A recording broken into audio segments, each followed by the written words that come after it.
The China and Africa podcast is brought to you in partnership with the Africa-China Reporting Project at Wits University in Johannesburg. The ACRP promotes balanced, considered reporting on Africa-China relations through innovative training programs held throughout the year. More information at africachinareporting.co.za. Hello and welcome to another edition of the China in Africa podcast, a proud member of the Sinica Network from SupChina. I'm Eric Olander, and as always, I'm joined by Cobus van Staden, the senior China-Africa researcher at the South African Institute of International Affairs in Johannesburg, South Africa. A very good afternoon to you, Cobus. Good afternoon. Cobus, it's been said that managing the rise of China is one of the most significant international relations challenges of the 21st century, confronting not just the United States, Europe, and the big powers, but all countries around the world. This is a transformative period of history beyond the fact that we're in this unprecedented COVID-19 era, and China's role in all of this, for better and for worse, is transformational. The problem, though, and this is something you and I have talked about over the years, is that a comprehensive, nuanced understanding of what China is doing in places like Africa is still woefully lacking. And we've talked about this in previous shows, Cobus, where we've said that China has now no longer an Africa policy, but China now has Nigeria, South Africa, Malawian, Kenyan expertise. But too often in Africa, they just look at China or Asia, or they don't actually have too much expertise in it. It's also prominent in the United States. And this is very interesting because we've been talking about great power competition a lot on the show for the past couple of weeks. Let me give you an example.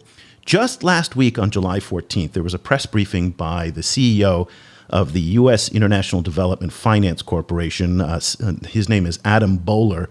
And he was talking about investments in Africa and global health. And let me give you a quote, and this will set up our conversation today. He said, "We get a lot of questions all the time. How do you compare to China? China's investing in Africa all the time. And my point here is we're not going to send 1,000 Americans over there to complete a project. We want to empower your local workforce." He was talking about Africans. "We're not going to invest in any shoddy infrastructure. We're not investing in debt traps." There it is, Cobus, debt traps. "It is not about undue American influence. People tried that. That's called colonialism." And the reason why I think this quote is very, very interesting is because that could have been said 15 years ago by Hillary Clinton when she was in Africa, or Assistant Secretary of State Johnny Carson. And it shows you that the understanding of China in Africa in the United States government, and Mike Pompeo, the Secretary of State, has been saying similar things for a long time, has simply not evolved. And the understanding, it really lacks so much nuance and texture that's needed. So if going back to managing the rise of China is truly one of the significant challenges, the fact that the language and the understanding of what China is doing, not just in Africa, but also in the Middle East, South America, and other parts of the global South, is lacking. Yes, it is problematic. I think, China is a game changer in many respects. And one of the respects is that it's changing kind of ways that great powers do business with other countries, or it's changing the way that power is exchanged and the way that power is understood, and so it's really important to look at everything China is doing in a place like Africa. Not only the hard power stuff, not only the trade and investment, or the military engagement, but also everything they're doing, and particularly the way that they maintain their position in those areas, including the kind of relationships that they build in order to facilitate the flow of power. And so understanding this concept of the relationships and the approach to power that the Chinese are doing is absolutely essential. And that's the kind of rhetoric that is missing in stakeholders like Adam Boehler's comments. And for that, we have a very new contribution to the discourse that is fresh off the press, right, coming out as we record on Wednesday, July 22nd. The books are now being shipped all over the world, Shaping the Future of Power, Knowledge Production and Network Building in China-Africa Relations. It's written by Lina Benabdallah, who's an assistant professor in the Department of Politics and International Studies at Wake Forest University in the great state of North Carolina. Go Demon Deacons. She's also a non-resident senior associate in the Africa program at the Center for Strategic and International Studies. Good morning, Lina. Welcome back to the show. And more importantly, Congratulations on the new book. Thank you so much. Thank you for having me again. It's really a pleasure to be back with you and Cobus to discuss it. It's great. And listen, we're going to do some log rolling for you on the book. The most important thing is that you can actually go out right now and buy the book on Amazon. Believe it or not, and I joke with Cobus all the time about this, academic books are usually absurdly priced. Okay, so I'm advising everybody to stay away from the hardcover book because it's $80. But the paperback and the Kindle editions are actually reasonably priced at a modest $29.95, which for a scholarly book is crazy cheap. So we'll get to promoting the book, but that stood out to me as something very exciting, that it's actually an accessible book. I had a chance to read a preview edition that you graciously sent me before the show. I want to start out our conversation by reading a few points from the book because I think this is what set it up. So I'll be reading from this, and it says, analyzing China-Africa relations, and this is what you write, Lina, should shift away from focusing on the material manifestations of power dynamics in China's Africa policy, such as natural resources, extraction, and financial investments. It is important to start looking at less visible and less material types of investments in social relations, network expansion, and human capital. You then go on to write, in order to fully understand China's foreign policy towards African states, its importance in global politics, one certainly needs to look at the financial figures, the foreign aid levels, and foreign direct investments. But those material factors and the capabilities that they reflect are not the whole story. So if they're not the whole story, and that's oftentimes how we in the outside measure Chinese engagement in Africa, by trade, by the number of military bases, the number of peacekeeping soldiers, all of those hard metrics, what actually is the whole story? Yes, thank you for this, Eric. So basically, the entire argument is based on trying to add to the literature on China-Africa that has, in the past over a decade, looked at these investments that the Chinese government, Chinese companies, state-owned enterprises have in Africa from the perspective of natural resources, from the perspective of building infrastructure, construction projects, loans, finances. But at the same time, based on sort of observations I have seen during fieldwork trips and research, it just almost looked like there was a whole other set of infrastructure, and it's an infrastructure that's not cement bridges, but it's relational bridges, it's networks, it's a network of relations that are spun and tied between Chinese elites and their African counterparts, Chinese academics and their African counterparts, Chinese civil government officials and their African counterparts, etc. And it was really interesting to me to ask that question. So what does this tell us about the operations, of China, a Chinese government, the Chinese state, in Africa and also beyond? And so it was really important for me to ask this question. And oftentimes, it's a question that doesn't get looked at because it's a difficult question, because you can't measure it, because it's really difficult to see. You don't have an Excel sheet that can tell you the total volume trade of 2019 and you compare it to 2009 and you have a really good sort of straightforward story to tell.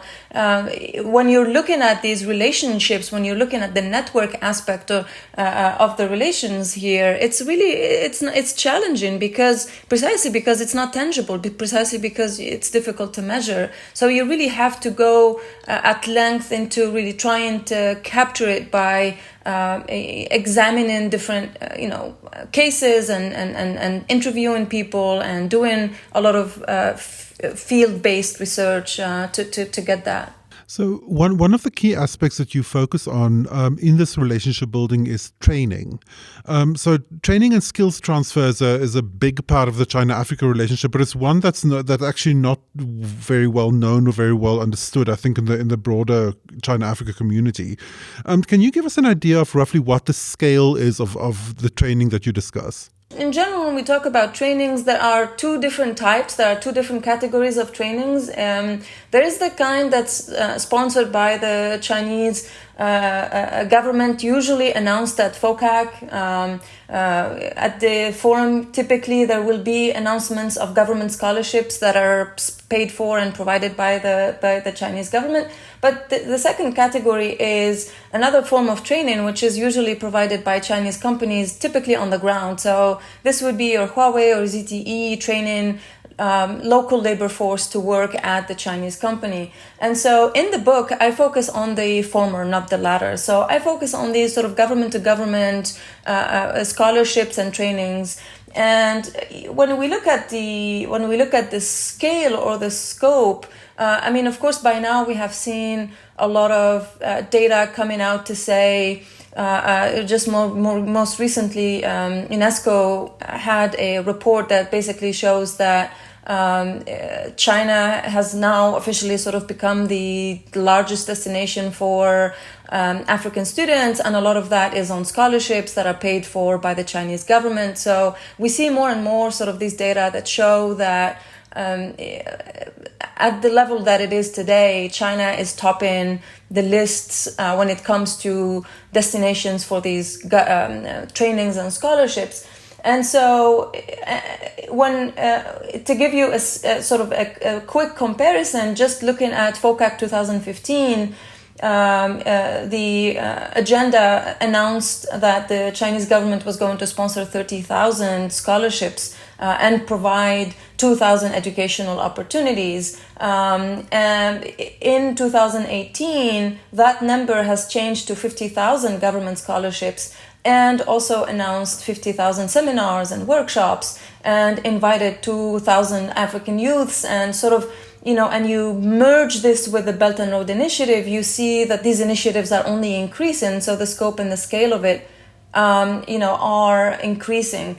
And these seminars are basically about different topics, from traditional medicine to corruption to governance to essentially almost every topic that you can think of. They are inviting or targeting government officials, civil servants from African countries, from different ministries, from media departments, agriculture departments, from different ministries. And typically what the seminars are is they are about sometimes a week, 10 days, 2 weeks long.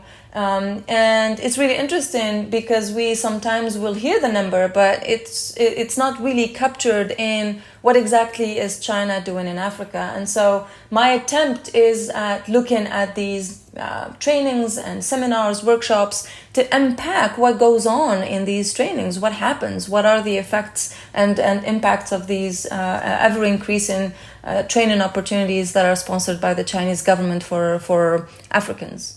I had heard that the Chinese had been doing a lot of these trainings. I remember when you were writing about at the last FOCAC. FOCAC, for those of you not familiar, is the Forum on China-Africa Cooperation. It's the summit that happens every 3 years. Next year, it will be presumably held in Senegal, but it's the time when everybody kind of gets together to talk about the entire China-Africa agenda. And as part of that, in the last FOCAC in Beijing, there was a think tank forum, a military affairs forum, there was a media forum, and all these African journalists kind of came over. In your book, you quoted the number 63,000 African professionals received professional training in China, and that number just blew me away. It just seemed, huge. And then again, and I don't have anything to compare it against. So is that a larger number than, say, what the United States or the European Union does for their professional trainings? Can you give us some context of how it compares with, say, other countries or groupings like the European Union? Yeah, it's a very good question. And it's both important to compare it to what China is doing or has been doing in Africa in the last 10 years, and also compare it sort of inside and outside. So compare it to other powers, but also compare it to what China is, the trajectory of China-Africa relations itself.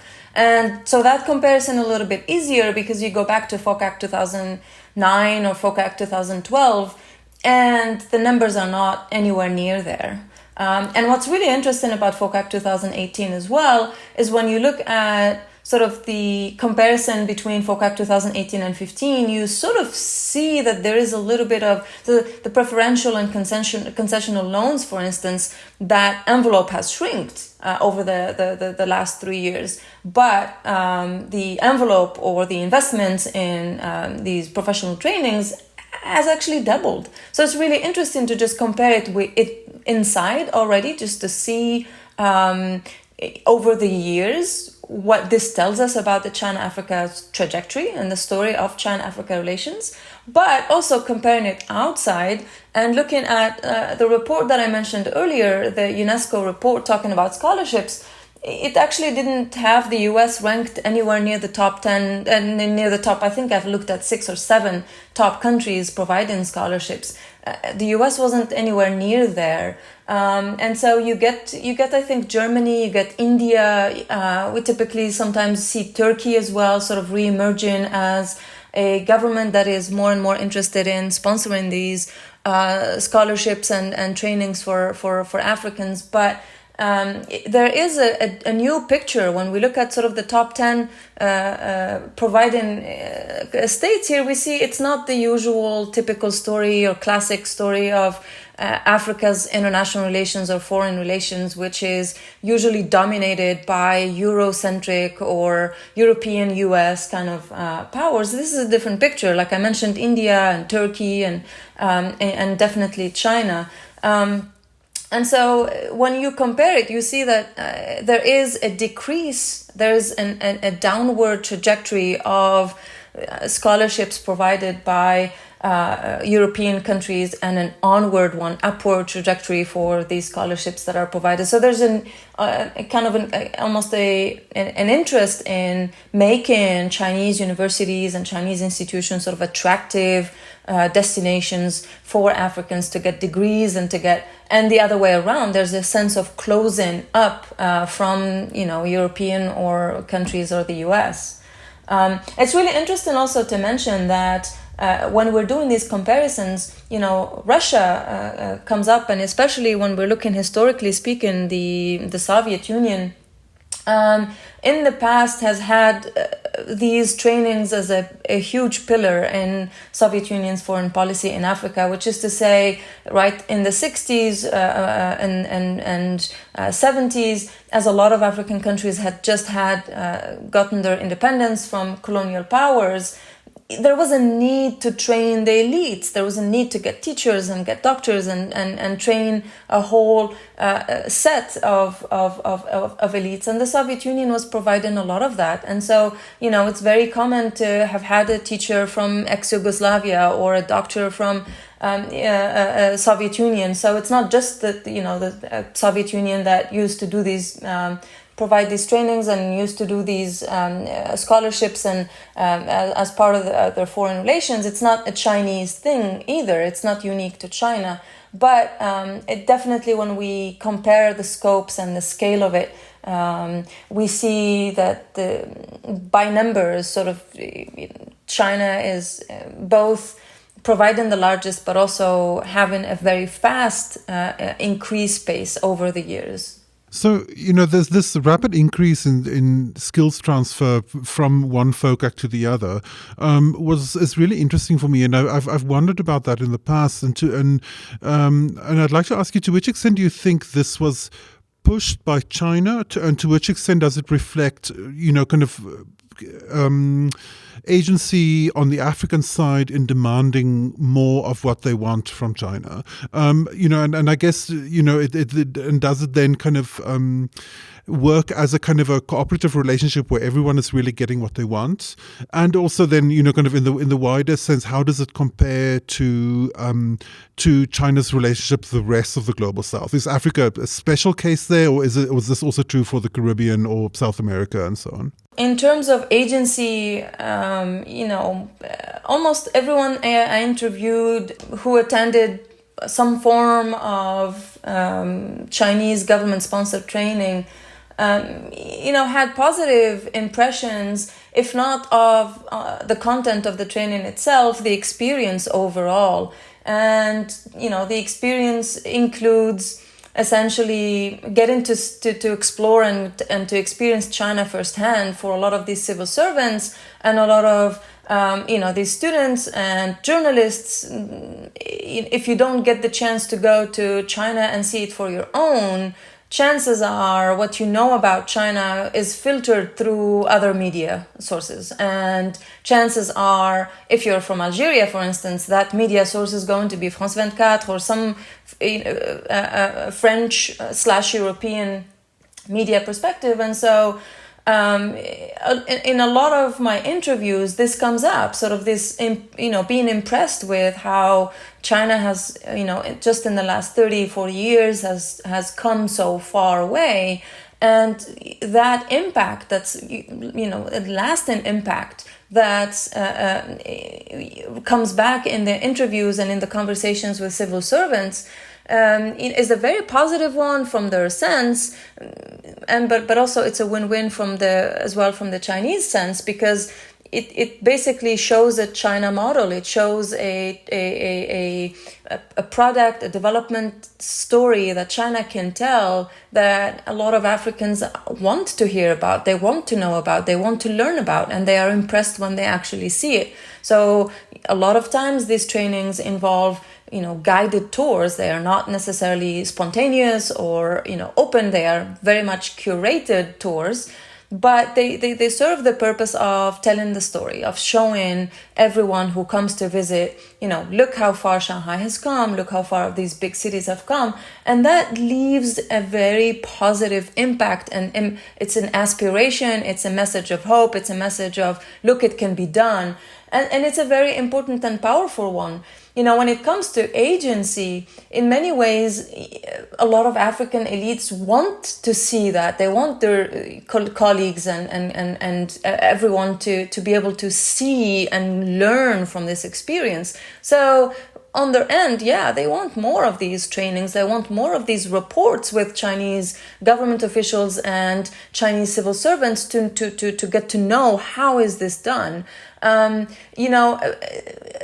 of the nitty-gritty sort of feedback I was learning about from interviews would be, every so often you get the idea that the content of some of these trainings is completely not relevant, it's not useful or not helpful, or maybe the language barrier is too big, or so you get feedback constantly from attendees, from participants, but the feedback isn't to say don't have these meetings, it's to say make it a little bit better or tailor it so that it fits more with the context of whatever the civil servants are coming from. And so it's really important to see overall the power relations, as you mentioned there, whether it's win-win. I mean, in my view, and of course, I think very reasonably thinking, power relations here is difficult to speak about sort of equal power relations or the similar win-win relations when you have a state that provides all of these trainings and several states that essentially partake in these trainings. But at the same time, this isn't to say that there is, absolutely no agency or nothing to gain from the African side. Where Africa fits in this for China is basically, in many ways, Chinese foreign policy towards, for instance, South America kind of mimics or improves on or starts with a lot of programs that Chinese government sort of experiments with in its relationship to African countries. And so, there are trainings that are provided to South American civil servants. They are not to the scale or scope that you see is provided for Africans, but they are also increasing. And of course, now there is as well a forum that's basically a spring off FOCAC that is for South American countries, and typically those are the platforms that announce these scholarships. So even if they are at a lower, smaller scale than they are in Africa, we see also an increase in the same pattern coming to South America and other places. Support for this podcast comes from the Africa China Reporting Project at Wits University School of Journalism in Johannesburg. The ACRP provides reporting grants, workshops, and other professional development opportunities for both African and Chinese journalists. Follow the ACRP on Twitter at @VitsChinaAfrica or visit africachinareporting.co.za for information about grants and upcoming seminars. So if agency is not necessarily the right paradigm to be talking about these trainings, you do mention the fact that this is an asymmetrical relationship and that there is a real missed opportunity on the Chinese side who conducts these trainings when they have all of these Africans coming over. It really feels like, according to you and what you're finding in your research, that it was a one-way affair, that it was the Chinese telling Africans about their experience, but the Chinese themselves were never taking advantage of the opportunity to listen to the various African stakeholders about their insights on journalism, infectious diseases, on education, on all the different areas that are going on. It's we're telling you, you listen, and we're not asking you about it. Talk to us a little bit about the one-way dynamic that exists in all of these trainings, and that seemed to be a theme that transcends all of the different areas that you talked about in your book, from education to journalism to military and to politics in general. Yeah, I think the one-way dynamic is very important to bring up, which is to say there is a lot of listening, there's a feedback loop, there's a lot of talking to African elites about their needs when it comes to tailoring a Chinese product to an African market, whether that product is norms or some model or a cell phone. There is that much listening when it leads to sort of direct market opening. But so the one-way dynamic there that exists in these trainings is that I have not heard of thousands of Chinese journalists come into Africa to spend 2 weeks. Maybe Cobus can tell us a bit about this because he knows a lot more about it. But to the scale, for instance, that we have African journalists going into China and also really attending Chinese universities. And so a lot of them actually, it's not just the 2-week kind of quick training sessions, but it's for degrees. You spend 2 years, you learn the language, you're really immersed in the culture, and you come out of it with a degree. So do we see that reciprocation? Do we see, for instance, institutes of some cultural institutes of some form being opened up in different Chinese cities, like we see Confucius Institutes basically growing in numbers when they are sort of closing in European countries and the US. They are opening up and growing in numbers in Africa. So these are the questions that I ask. So what does that tell us? So it is a one-way dynamic from this perspective that we don't see a whole lot of Chinese students coming to learn Amharic or coming to learn, maybe Swahili a little bit. It's kind of like one of those flagship sort of languages, but we see, thousands of African students going into China to sort of learn Mandarin and to get degrees from universities. So, and so it's an interesting question there to be asked. Do we see this reciprocation, right? Are we as Africans sort of sharing our knowledge and expertise and know-how with Chinese counterparts? The answer to that is really not the case. It's basically, there is an asymmetric relationship where you see there's, sort of, I can't say really consuming because I don't think that a lot of this knowledge, quote unquote, is very useful, like I said.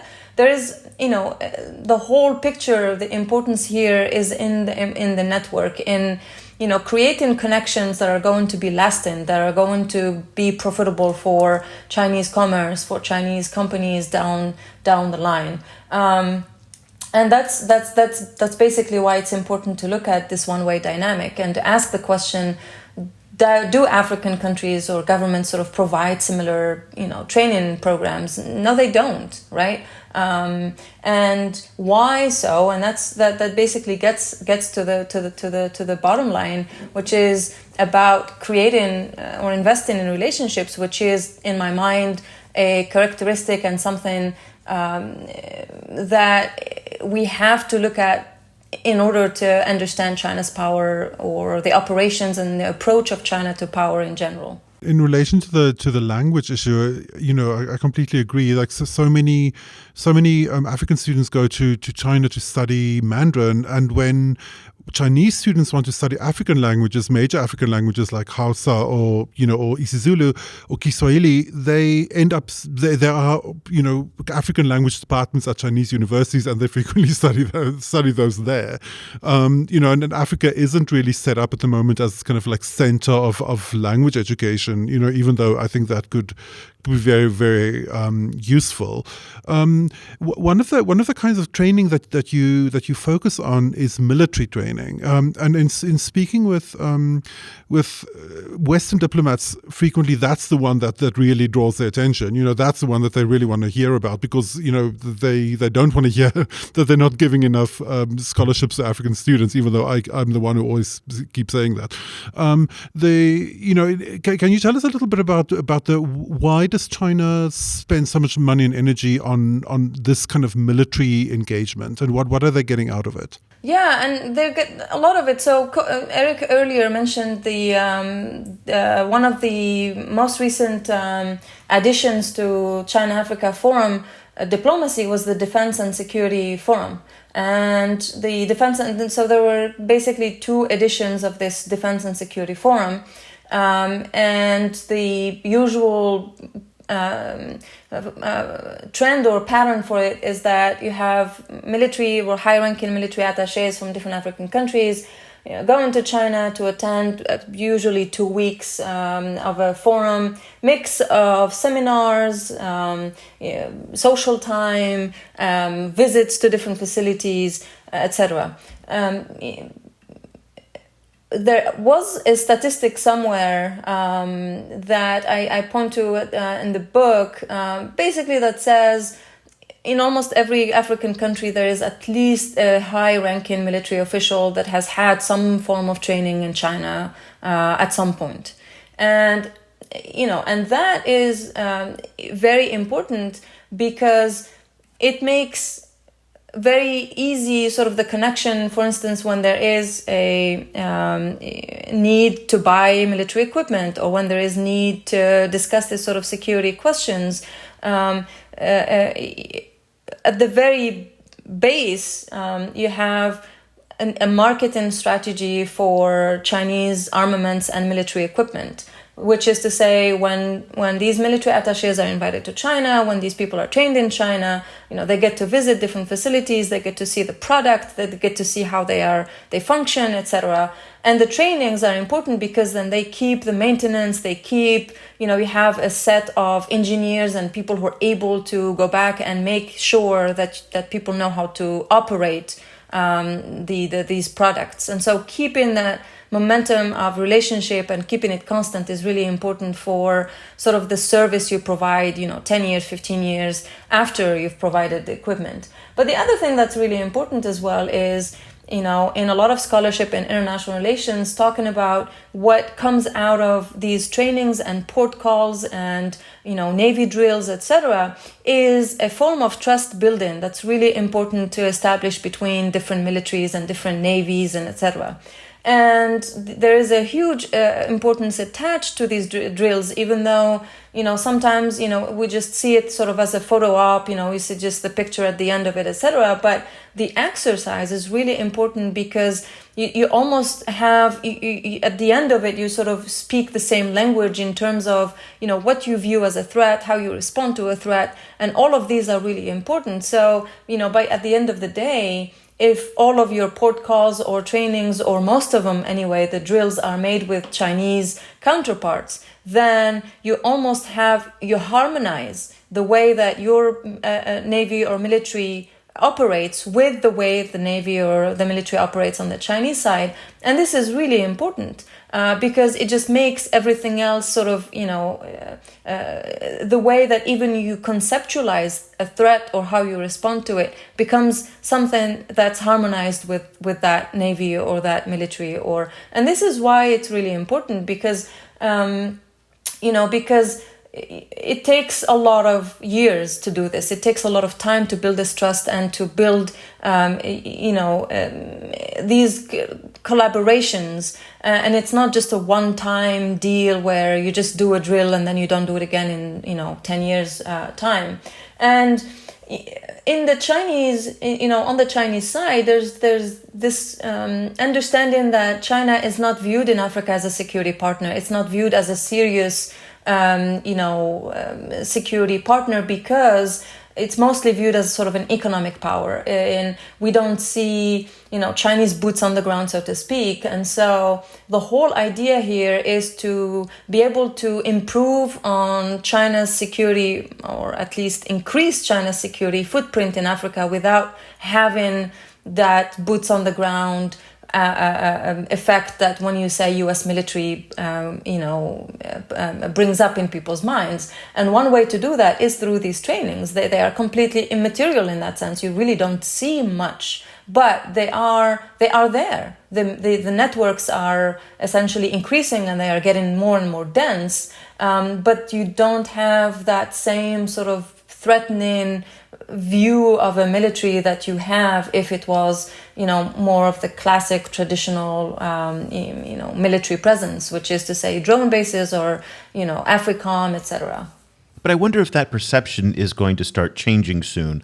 One of the areas that we're following in our daily newsletter, and you might have seen this, when you read it, is the growth in Chinese weapons procurement in Africa. So, for example, in Nigeria, CH-3 drones, which are becoming increasingly popular. The Nigerians have 4 of them. The Nigerians are buying a lot more Chinese weapons. We saw this also. Rwanda's buying more weapons from the Chinese. Norinco, which is the Chinese state-owned arms manufacturer, is doing pretty good business. And accompanying all those weapon sales comes training, comes support, and again, those relationships you're talking about. China is also the largest provider of peacekeeping troops among the permanent 5 members of the United Nations Security Council, so the presence of UN peacekeepers is something that's quite prominent as well. We've seen, evidence of greater military-to-military engagement just in this COVID-19 era. The PLA has been making donations to African militaries to support their fight against COVID in the troops. And I thought that was very interesting. And finally, in South Africa last year, there was a couple high-profile trainings with Russians that occurred in many ways trying to send, I think, a political message to the United States and Europe that South Africa has options and it's turning to the Chinese. Nobody really takes it seriously that China is going to be a major military partner of South Africa, but symbolically it did seem to have some currency. You interact quite a bit with U.S. stakeholders, particularly in Washington now, of course, through your new role with CSIS. I'm wondering, when you have these conversations about the military-to-military relations, do people in the Beltway, in Washington, have an understanding? Because this is an area that AFRICOM, which is the American or the U.S. military presence in Africa, feels that it has long had dominance in terms of training. And I think it would come as a surprise to hear your findings in your research that the Chinese are also building these deep ties as well. What's the reaction when you talk to American stakeholders about this issue of military training? I think the U.S. was having a lot of these conversations, I think, in several congressional hearings about like sort of military exchanges and military education. There's a sense in D.C. at least that these are really important. And there's a sense that the U.S. needs to get back to doing a lot of them. And precisely because there is a waking up to understanding the extent to which China is doing a lot of this. And so just from my experience listening into the hearings and listening into these questions with AFRICOM, leadership, it's a question of budget again. Usually, the first thing that gets cut out of budgets is these educational opportunities, whether they are for military, officials or not. But usually these trainings are kind of viewed as kind of, secondary or tangential, or they usually are on the chopping block anytime and every time there is conversations about budgets. And time again, now you see AFRICOM staff essentially, or leadership essentially, trying to defend these educational trainings, military to military trainings, as an important part of AFRICOM's mission. And so I think there is more and more awareness that these trainings are creating precisely the impact you said earlier, which is that more African government elites are aware of a Chinese alternative, that there are more affordable and sometimes, highly technologically capable equipments and armaments and that they can get from China. And because of the trainings that are provided, then they get to see how, what's available and how it works and learn how to operate it. But it's really important also to say that we don't, essentially the trainings on the military side from China that you see in the China-Africa relations are very different. So EUTM, when you look at Mali, for instance, the European Union provides a lot of trainings for capacity building for the military, for the Malian military, and those trainings are usually on the ground in Mali. Some of them were in Europe, but a lot of them and more now are in Mali, where you have European military elites coming in to provide sometimes 6 months, sometimes 3 months training rotations to build capacity for the FAMA, for the military for the Malian army, and that is for the specific of sort of counterterrorism operations that the military is doing in the country. You don't see at all the Chinese side providing any of that. So the trainings are very different. So the trainings usually in the China-Africa relations, they take place in China, and they have sort of this marketing flavor to them, where you're brought into China, essentially get to see and tour facilities and see a lot of other equipment and see how it works, etc. But the trainings on the European side, and what the US as well is doing with the European partners, is more on the ground, providing capacity to the armies for the purpose of whatever it is, counterterrorism in the case of FAMA. This isn't something that we see China really be involved in. And when you speak to Malians, for instance, when I was doing fieldwork in Bamako in December, I was talking to FAMA officials about this. They don't at all think that China is doing enough or a serious contestant in this topic of training and providing capacity building for militaries in the context of the conflict. So you get training, but usually in China. But do you think that's now for physical training? What about for, say, cyber warfare or in that space where the Chinese may have some expertise that they can bring to African governments and African militaries? Do you think that's also the case, the same way that it's being done in China and it's more hands-off? Yeah, it is usually done in China, and even if and I think it's both for it goes as well for cybersecurity. Although I haven't seen much of that, to be honest with you. The places where I saw people talk about sort of this cyber security trainings was in relationship to Huawei and whether Huawei is working with African governments to train African elites in sort of controlling, internet for, opposition oppression and all those things. But it was mostly in that capacity that I saw this come up. How successful do you feel has all of this training seen from, kind of across its broad scope? How successful is it in really creating a kind of a shared worldview between Chinese, kind of institutions, Chinese people, and African institutions and people? It's a very it's a very good question. I think it's the $1 million question. I mean, I think probably because a lot of these trainings have happened in just the last few years, we will be seeing a lot of the consequences and impacts and results over the years to come.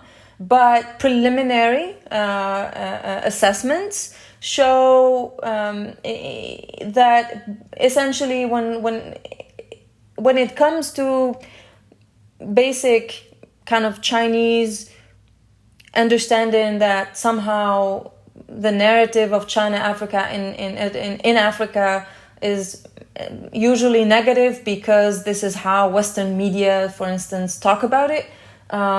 We see that there is a diversified narrative on China-Africa relations today from when they were 10 years ago.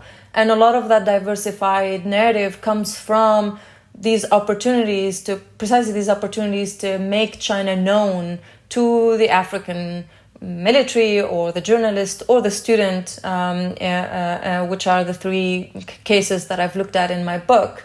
And so far, to the extent that China is now more accessible and experienced in first-hand capacity by all of these elites, and we're talking thousands of them, it's a very successful story.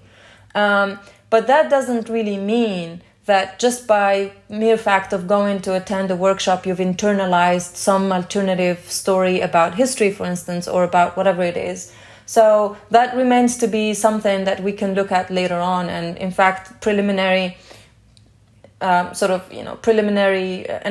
show that it's a big mixed bag, that just because you sort of go and get your degree in journalism in China doesn't really mean when you come back you're going to be a champion of some form of authoritarian, or, that's not the case at all. And so this shared worldview is something that also China is figuring out for itself as well. So now we have this sort of, common, destiny narrative that we see through the Belt and Road Initiative.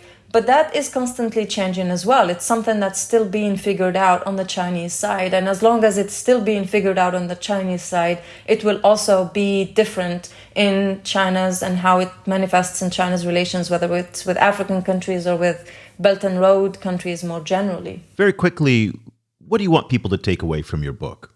Basically looking at China-Africa relations beyond what meets the eye, which is to say, putting into context all of these networks that are being built and connections and relations between Chinese government officials and militaries and journalists and their African counterparts is really important. And even though it's not tangible, we can't really easily assess it and have a number on it.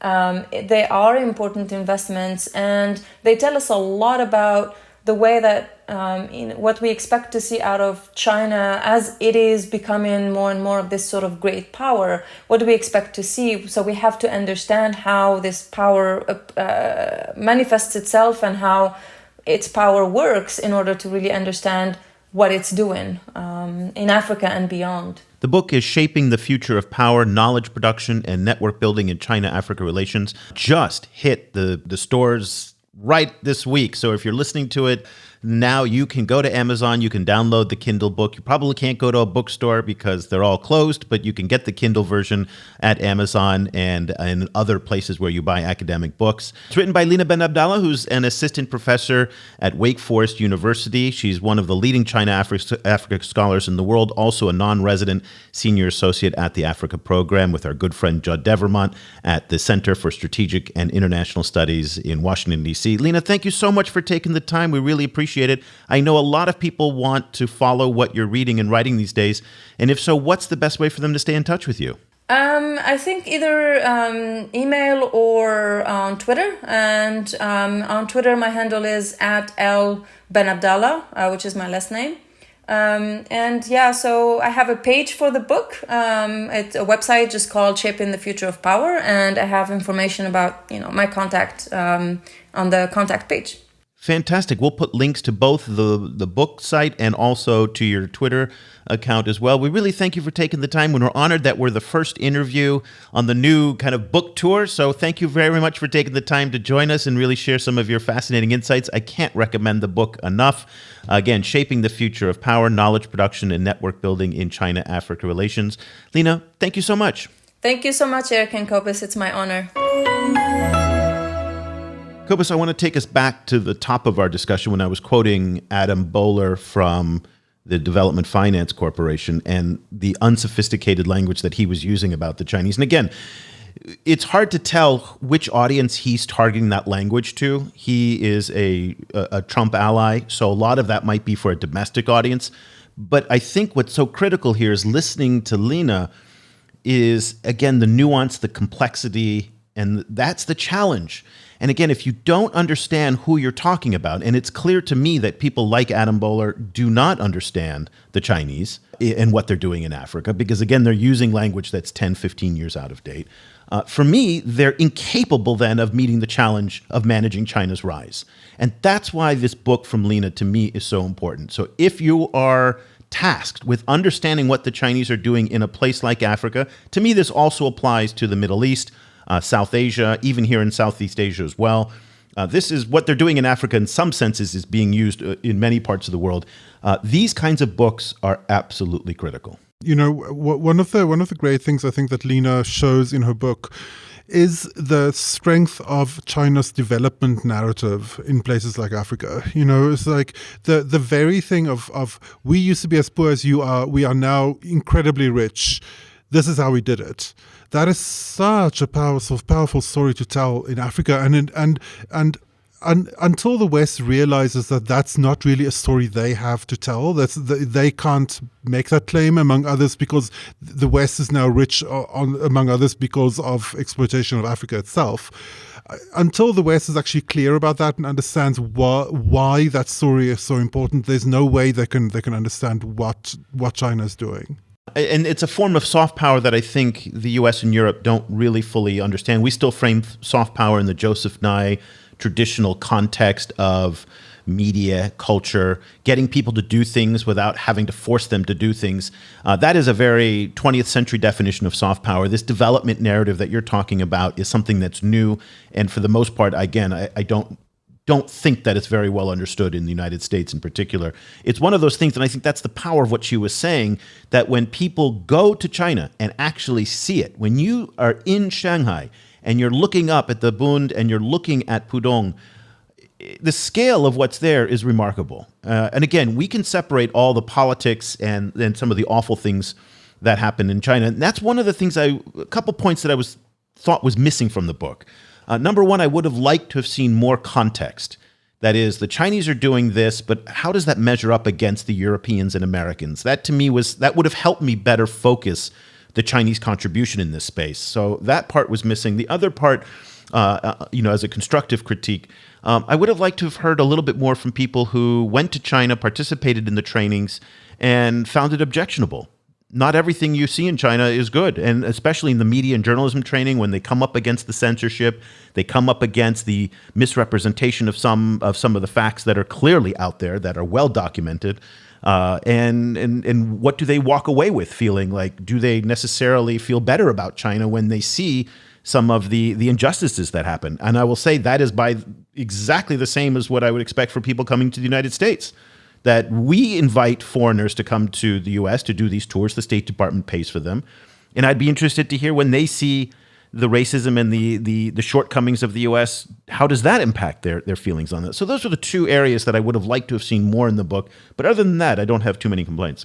Yeah, that's the thing with academic books is they have to delineate quite a narrow space for themselves, because otherwise to add kind of the full weight of that you would have to add to provide that context, you add another 200 pages. So that I think is frequently is kind of hard-nosed choice that academics have to make. In relation to kind of not taking the lessons that China is learning, I would suggest, like, if people are interested, Emeka Umeje, I think I might be messing up his name, but he's a media scholar who he was at WITS, and he now is in Nigeria. We've had him on the show. Yes, we've had him on the show. Yeah, like his work on the experiences of African journalists working for Chinese state media outlets in Kenya is a fantastic kind of like resource on this particular issue.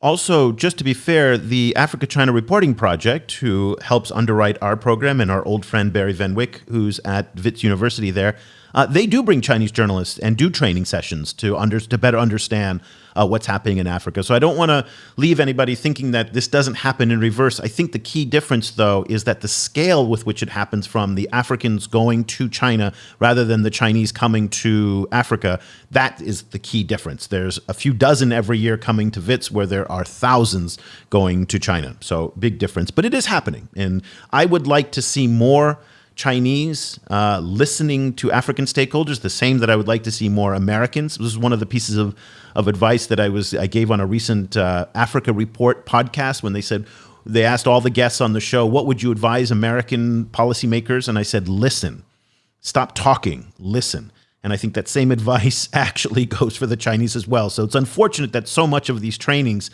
is one way, unidirectional, as Lina pointed out in her book. It would be very helpful for the Chinese to actually listen a little bit more as well. So that'll do it for this edition of the China in Africa podcast. Lina is a subscriber to our newsletter. She gets it every day. She said she starts her day reading it. We would love for you to join Lina and Judd Devermont at CSIS and hundreds of other people inside the Beltway and around the world who read our newsletter every day. Cobus and I put a whole lot of time into it, and we're capturing every day everything that's being said. So we're going to talk about Lina's book, and then we're going to talk about the conversation related to Lina's book, the reaction to it. What are Africans, Chinese, and everybody else saying about it? And that's the kind of coverage that we're producing. Today, for example, in our newsletter, we shifted gears and we went actually into Iran and the Persian Gulf, talking about the new China-Iran deal and the implications on Africa and on foreign policy and the tectonic plates of geopolitics that are now starting to move. So we're broadening out even from beyond Africa in order to show that the lines that divide Africa from the Mediterranean, the Persian Gulf, and the Mideast are blurring as well. There's really no other newsletter quite like this, and we're very proud of it, and we would love for you to try it out. You can get 2 weeks for free. Just go to ChinaAfricaProject.com/subscribe. If you decide to sign up, use the promo code podcast, and we'll throw a big discount in just for you. So podcast, that's the magic word, and you'll get at least $50 off, I think. So that's a good deal. So that'll do it. Until then, please stay in touch with us. Eric at ChinaAfricaProject.com, Cobus at ChinaAfricaProject.com. We're always available. And we'll be back here again next week with another edition of the show. Until then, thank you so much for listening. The discussion continues online. Head over to facebook.com/China Africa Project to share your thoughts on today's show. The guys are also on Twitter, where you can find Cobus at Stadinsky or Eric at eOlander. And be sure to sign up for the weekly China in Africa email newsletter by going to www.ChinaAfricaProject.com.